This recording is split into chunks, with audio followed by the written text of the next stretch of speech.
Hello दोस्तों, welcome back my YouTube channel mega mind arts classes. तो दोस्तों आज हम बात करेंगे ह्यूमन ज्योग्राफी की। बाबू देख लीजिएगा बाबू, ये आपका चैप्टर क्लास 12 का ज्योग्राफी का पहला चैप्टर है, जहां बाबू बात करेंगे मानव भूगोल से संबंधित 25 ऐसे क्वेश्चन बाबू जो आपके एग्जाम में पूछे हुए हैं। अर्थात बाबू ये क्वेश्चन ऐसे क्वेश्चन हैं जो प्रीवियस ईयर पेपर है, और बाबू यहाँ से मात्र दो से तीन क्वेश्चन, ठीक है ना। कभी कभी एग्जाम में एक भी क्वेश्चन आ जाता है, मात्र एक क्वेश्चन बाबू देख लीजिएगा।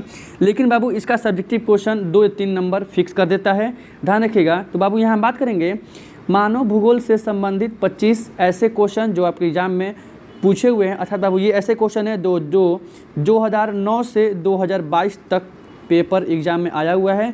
अर्थात बाबू यहाँ हम बात करेंगे पहले क्वेश्चन की, देख लेते हैं। पहला क्वेश्चन आपका क्या कह रहा है? पहला क्वेश्चन कि संभववाद की विचारधारा में, एक मिनट, कह रहा है पहला क्वेश्चन, संभववाद की विचारधारा में किस घटक को महत्वपूर्ण माना गया है? अर्थात बाबू पहले समझेंगे हम कि संभववाद की विचारधारा क्या है। तो देख लीजिएगा बाबू, संभववाद की विचारधारा में यह कहा गया है कि मनुष्य सभी संसाधनों का स्वामी है और मनुष्य के लिए इस पृथ्वी पर कहीं भी लिमिटेशन नहीं है, अर्थात कहीं भी अनिवार्यता नहीं है, और उसके लिए कहीं भी लिमिटेशन नहीं बांधा गया। अर्थात इस तरह से मनुष्य सभी संसाधनों का स्वामी है और वह प्रकृति के तत्व को चुनने के लिए क्या है? प्रकृति के तत्व को चुनने के लिए वो आज़ाद है, स्वतंत्र है। इस तरह से यह है संभववाद की परिभाषा। और बाबू इस संभववाद की परिभाषा में बार बार मानव आ रहा है, क्योंकि मानव प्रकृति के तत्व को चुनने के लिए स्वतंत्र है और मानव के लिए सभी जगह संभावनाएं हैं, कहीं भी उसके लिए लिमिटेशन नहीं किया गया है। इस तरह से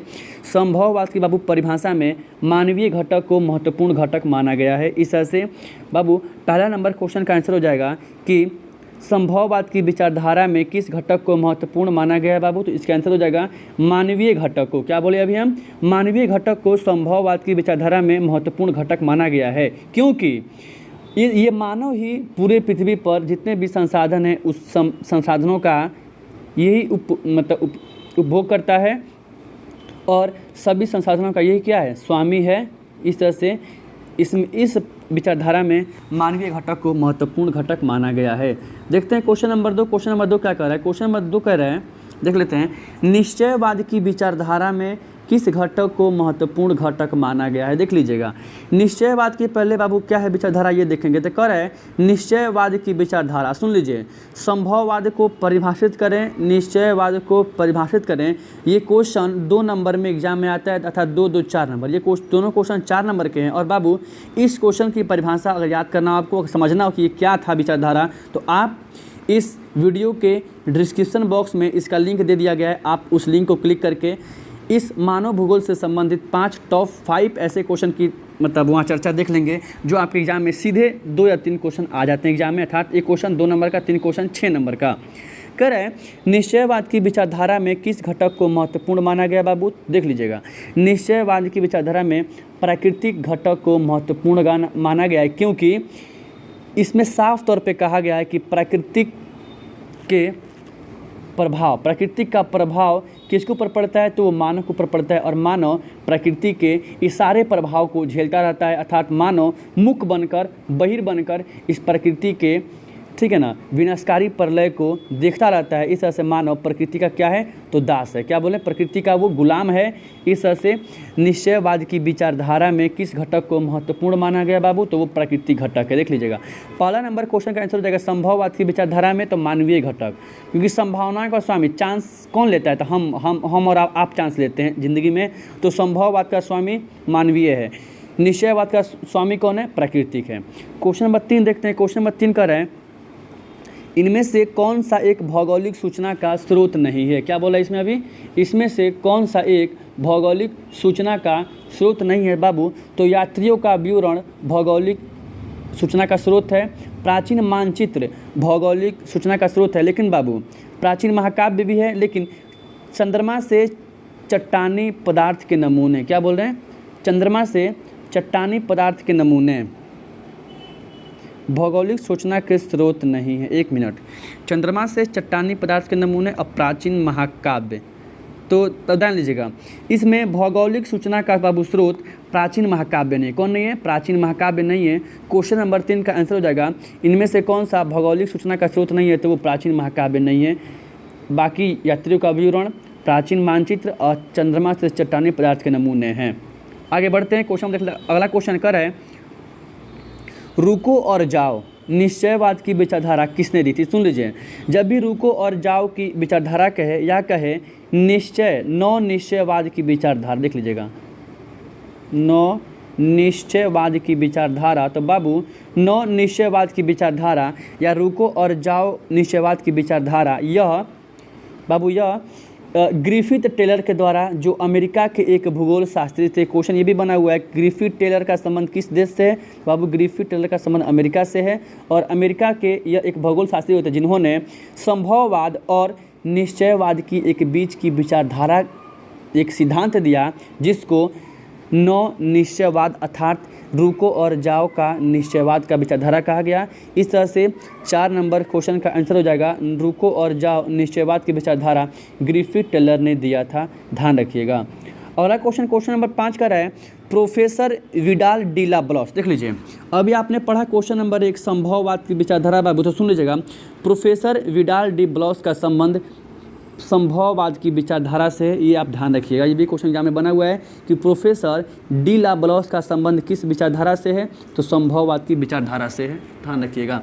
अगला क्वेश्चन नंबर 6 का है किसने कहा कि मानव प्रकृति का दास है, गुलाम है, और मानव इस प्रकृति के, ठीक है, सारी प्रलय को, सारी वातावरण संबंधी प्रकृति के मतलब जो भी फैक्ट होते हैं, इफेक्ट होते हैं, उसको सहता रहता है। यह कथन कुमारी सैंपल का है, ठीक है, कि इन्होंने बाबू ये भी कहा था कि मानव प्रकृति के दास के साथ साथ मूक बना रहता है, बधिर बना रहता है, और वह प्रकृति के सभी विनाशकारी प्रलय को मूक बनकर, गूंगा बनकर झेलता रहता है, अंधा बन के झेलता रहता है। इस तरह से क्वेश्चन नंबर 6 का आंसर हो जाएगा किसने कहा मानव प्रकृति का दास है, तो कुमारी सैंपल ने कहा था कि मानव प्रकृति का क्या है, तो प्रकृति का दास है। देखते हैं अगला क्वेश्चन है, अगला क्वेश्चन करें क्वेश्चन नंबर 7 कि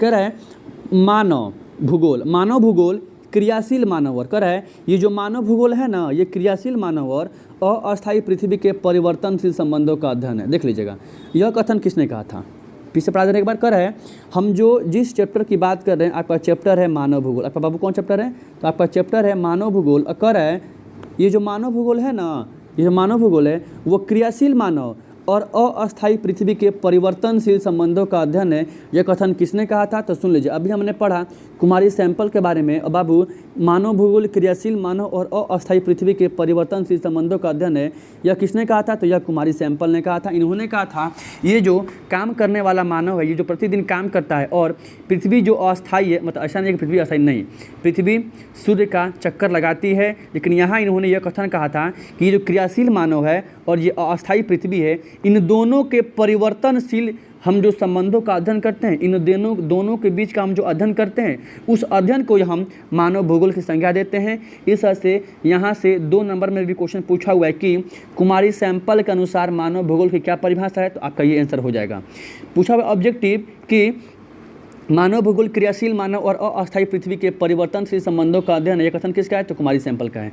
देखते हैं क्वेश्चन नंबर 8। क्वेश्चन नंबर 8 का है एंथ्रोपोजियोग्राफिया किसकी पुस्तक है। सुन लीजिए, जब भी आपसे बात करेगा एंथ्रोपोजियोग्राफिया पुस्तक किसकी है, तो बाबू एंथ्रोपोजियोग्राफिया पुस्तक हमने अभी पढ़ाया था कि यह पुस्तक रैटजेल का है। ये पुस्तक किसका है, तो यह पुस्तक रैटजेल का है। और बाबू रैटजेल जिन्होंने यह कहा था कि मानव भूगोल में मानव सर्वत्र वातावरण से संबंधित होता है। इन्होंने क्या बोला था कि मानव भूगोल में मानव पूरी तरह से इस वातावरण से संबंधित होता है और उसका प्रभाव मनुष्य के ऊपर पड़ता है। इस तरह से, और इसकी बाबू इन्होंने परिभाषा एंथ्रोपोजियोग्राफिया नामक पुस्तक में दी थी। क्वेश्चन पूछा हुआ है कि एंथ्रोपोजियोग्राफिया किसकी पुस्तक है, तो रैटजेल की पुस्तक है बाबू। और रैटजेल को सुन लीजिएगा, रैटजेल को मानव भूगोल का जनक भी बोलते हैं, ध्यान लीजिएगा। ये भी क्वेश्चन पूछा हुआ है कि मानव भूगोल का जनक किसको बोलते हैं, या आधुनिक मानव भूगोल का जनक क्या बोले हम, आधुनिक मानव भूगोल। हम केवल भूगोल नहीं कह रहे हैं, हम मानव भूगोल कह रहे हैं। देख लीजिएगा, केवल भूगोल का अर्थ होगा तो बहुत व्यापक हो जाएगा। हम मानव भूगोल कह रहे हैं, ह्यूमन ज्योग्राफी। जब भी बात करेगा आधुनिक मानव भूगोल का जनक या मानव भूगोल का जनक या एंथ्रोपोजियोग्राफिया किसकी पुस्तक है, तो वो रैटजेल होंगे। रैटजेल जिंदाबाद, वही होंगे। अगला क्वेश्चन नंबर है जियोग्राफी या जनरलिस्ट के लेखक कौन है। देख लीजिएगा, जब भी जियोग्राफी या जनरलिस्ट के लेखक की बात करेगा बाबू, तो वो होंगे वारेनियस। वारेनियस एक भूगोल शास्त्री होते हैं बाबू, इनके द्वारा जियोग्राफिया भूगोल से संबंधित एक पुस्तक लिखी गई जिसका नाम था जियोग्राफिया जनरलिस्ट। तो क्वेश्चन पूछा गया 9 नंबर, जियोग्राफिया या जनरलिस्ट किसकी पुस्तक है, तो वो थे वारेनियस, इनकी पुस्तक है जियोग्राफिया या जनरलिस्ट। क्वेश्चन नंबर 10 कह रहा है, देख लेते हैं क्वेश्चन नंबर 10। क्वेश्चन नंबर 10 कह रहा है भूगोल का जनक किसको बोलते थे। अभी हमने बता भी दिया बाबू कि भूगोल का जनक कहेगा, आधुनिक भूगोल का जनक कहे कौन होंगे, तो वो होंगे रैटजेल। क्या होगा, वो होगा रैटजेल। क्वेश्चन नंबर 10 का आंसर हो जाएगा कि मानव भूगोल का जनक रैटजेल को बोलते हैं। क्वेश्चन नंबर 11 का है आधुनिक मानव भूगोल का जनक कौन है। देख लीजिए, जब आधुनिक मानव भूगोल की बात करेगा या मानव भूगोल की बात करेगा तो बाबू मानव भूगोल या आधुनिक मानव भूगोल, इसका आंसर हो जाएगा रैटजेल होगा। क्वेश्चन नंबर 11 का आंसर होगा आधुनिक मानव भूगोल का जनक रैटजेल ही है, ध्यान रखिएगा। क्वेश्चन 12 का है नौ निश्चयवाद के प्रवर्तक। देख लीजिए, अभी हमने पढ़ा था ऊपर कि नौ निश्चयवाद की विचारधारा अमेरिका के वैज्ञानिक भूगोल शास्त्री ग्रिफिथ टेलर के द्वारा दिया गया था। इन्होंने कहा था कि संभववाद और निश्चयवाद के बीच की विचारधारा को नौ निश्चयवाद की कहते हैं विचारधारा। हमने पढ़ाया था संभववाद क्या है, निश्चयवाद क्या है, नौ निश्चयवाद क्या है। अगर आपको ये सारे क्वेश्चन जो 2 नंबर के एग्जाम में आते मतलब जो 2 नंबर वाले एग्जाम में आते हैं, मतलब जो 12th में आते हैं, इसका लिंक डिस्क्रिप्शन बॉक्स में दे दिया गया है, आप उस वीडियो को देख लीजिए। वहाँ पे ये तो अभी आप पढ़ रहे हैं टॉप 25 ऑब्जेक्टिव क्वेश्चन, ये आपको याद हो जाएगा। अगर चाहते हैं कि इसका सब्जेक्टिव आपको क्वेश्चन एग्जाम में हुबहू लड़ जाए तो आप इस वीडियो के डिस्क्रिप्शन बॉक्स में उसका लिंक दे दिया गया है, आप उस लिंक को क्लिक करके देख लीजिए। करें इससे बाबू क्वेश्चन नंबर 11 का आंसर हो जाएगा आधुनिक मानव भूगोल का जनक ग्रिफिथ टेलर हैं। क्वेश्चन नंबर 10 का आंसर हो जाएगा मानव भूगोल का जनक, तो एक मिनट सॉरी क्वेश्चन मानव भूगोल का जनक हो जाएगा रैटजेल। क्वेश्चन नंबर 11 है आधुनिक मानव भूगोल का जनक, तो हो जाएगा रैटजेल। क्वेश्चन नंबर 12 पढ़े थे हम लोग, करें आधुनिक नॉन निश्चयवाद के प्रवर्तक बाबू, तो वो कौन होंगे, वो होंगे रैटजेल। कौन होंगे, रैटजेल। क्वेश्चन नंबर 13 है नॉन निश्चयवाद से कौन संबंधित है। देख लीजिए, सेम क्वेश्चन है, बस पूछने का तरीका अलग है। क्या बोले हम, क्वेश्चन सेम है, बस पूछने का तरीका अलग है। और ये सब क्वेश्चन एग्जाम में आया हुआ है। क्वेश्चन नंबर 13 है नॉन निश्चयवाद से कौन संबंधित है, तो रैटजेल संबंधित है। क्वेश्चन नंबर 14 है मानव भूगोल का सिद्धांत थ्योरी ऑफ ह्यूमन ज्योग्राफी किसने दिया था, तो बाबू वो थे हंटिंगटन। देख लीजिए, जब सिद्धांत की बात कहेगा तो हंटिंगटन होंगे। कौन होगा, हंटिंगटन। इस तरह से क्वेश्चन नंबर 14 का आंसर हो जाएगा मानव भूगोल का सिद्धांत हंटिंगटन ने दिया था। क्वेश्चन नंबर देखते हैं 15। क्वेश्चन नंबर 15 है इनमें से कौन सा मानव भूगोल से संबंधित नहीं है।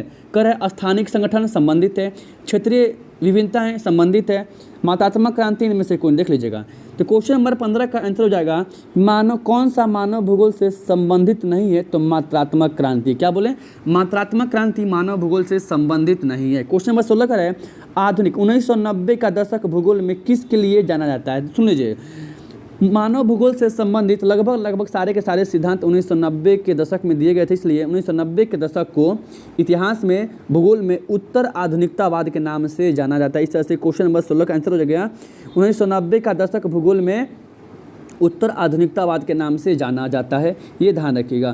क्वेश्चन नंबर 17 का देख लीजिए, जब हम बताएं अभी ऊपर बताए थे, जब नियतिवाद की बात कहे या निश्चयवाद की बात कहे तो बाबू इस विचारधारा में प्राकृतिक घटक को महत्वपूर्ण घटक माना गया है। इस तरह से क्वेश्चन नंबर 17 का आंसर हो जाएगा नियतिवाद की विचारधारा में किस घटक को महत्वपूर्ण माना गया है, तो वो था प्राकृतिक घटक।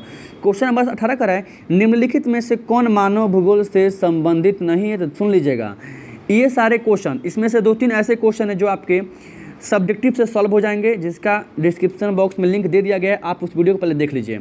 और अगर आप चाहते हैं कि आपको इस वीडियो का ठीक है PDF मिल जाए तो आप इस नंबर पे ठीक है मैसेज करके PDF को प्राप्त कर सकते हैं, ठीक है, क्लास से संबंधित, ध्यान रखिएगा।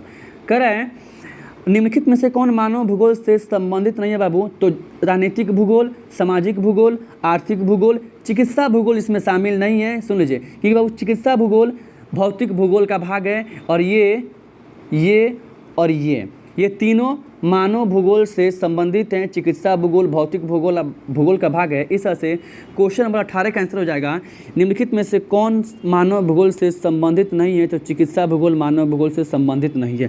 क्वेश्चन नंबर 19 का है निम्नलिखित में से मानव भूगोल से संबंधित है, इनमें से कौन मानव भूगोल से संबंधित है। और बाबू अगर आप वीडियो ये अभी वॉच कर रहे हैं, अगर आप वीडियो अभी देख रहे हैं, तो आप क्वेश्चन नंबर 19 का आंसर कमेंट बॉक्स में दीजिए कि निम्नलिखित में से मानव भूगोल से संबंधित कौन है? ऑप्शन ए राजनीतिक भूगोल, ऑप्शन बी सामाजिक भूगोल, ऑप्शन सी आर्थिक भूगोल, ऑप्शन डी इनमें से सभी। ध्यान रखिएगा। इस तरह से आप क्वेश्चन नंबर 19 का आंसर दे दीजिए कमेंट बॉक्स में। देखते हैं कौन कौन से ऐसे स्टूडेंट हैं जो इस वीडियो को वॉच करके कमेंट बॉक्स में इसका आंसर देते हैं। क्वेश्चन नंबर 20 का रहा है भूगोल का जनक किस? देख लीजिए, यूनान एक ऐसा देश है जहाँ से भूगोल शब्द को सबसे पहले इरेटोस्थेनिज्म ने दिया था। क्या बोले? इरेटोस्थेनिज्म ने दिया था। इस तरह से भूगोल के व्यवस्थित रूप से जनक इरेटोस्थेनिज्म को मानते हैं और भूगोल का जनक यूनान देश को माना जाता है। ये आप ध्यान रखिएगा। क्वेश्चन नंबर 21 का है संभववाद शब्द का सर्वप्रथम प्रयोग किस विद्वान ने किया? सुन लीजिए, जब संभववाद की बात करें बाबू तो संभववाद की शब्द का सर्वप्रथम प्रयोग लुसियन फैब्रे के द्वारा, जो फ्रांस के एक विद्वान थे। और ये क्वेश्चन 2022 के एग्जाम में पूछ दिया है कि लुसियन फैब्रे किस देश से संबंधित है बाबू? तो लुसियन फैब्रे फ्रांस से संबंधित हैं और इनके द्वारा संभववाद की विचारधारा दी गई थी।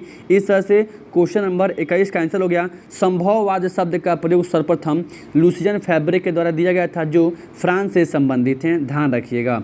इस तरह से इसका आंसर हो जाएगा क्वेश्चन नंबर 21 का संभववाद शब्द का प्रयोग सर्वप्रथम किसने किया था?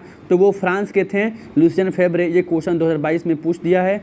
अब डायरेक्ट पूछ देगा यह शब्द किसने दिया था? तो लुसियन फैब्रे ने। देश का नाम पूछ चुका है, किस देश से थे? तो फ्रांस से थे। क्वेश्चन नंबर 22 का है लुसियन फैब्रे किस देश से? देख लो क्वेश्चन बता भी दिए यहाँ पे।